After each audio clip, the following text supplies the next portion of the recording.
Salutations. It's a pretty cool day today. We've been experiencing a heat wave, but today is rather cool.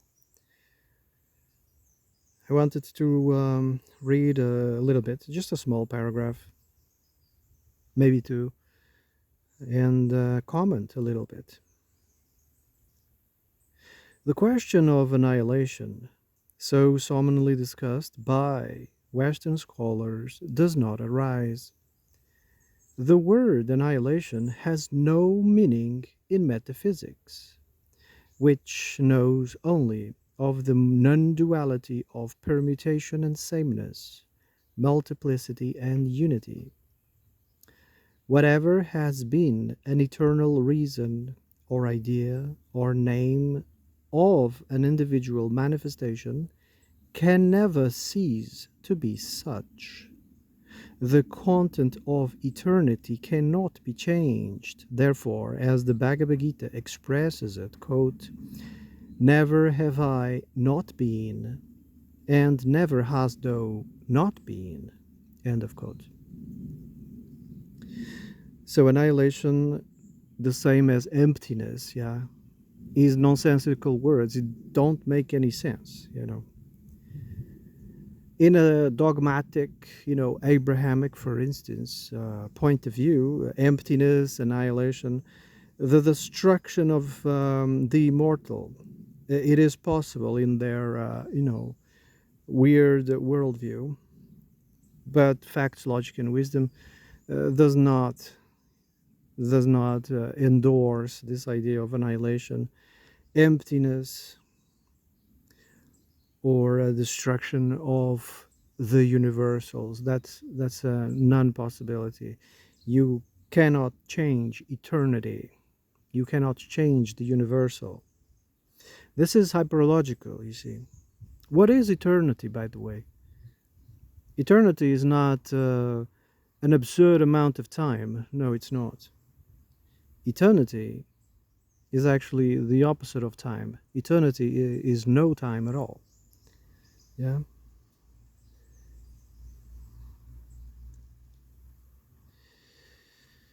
So when you get these religions or cults that are obsessed with annihilation, emptiness, and that sort of thing, it's just, nonsensical. It doesn't make any sense, and the world is full of them.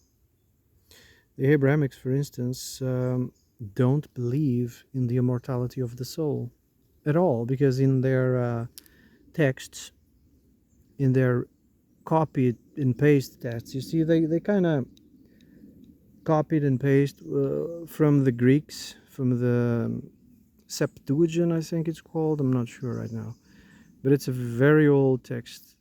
It was like 500 years old when the Abrahamics decided to adopt it, and they adopted it and created their own dogmatic version of the text.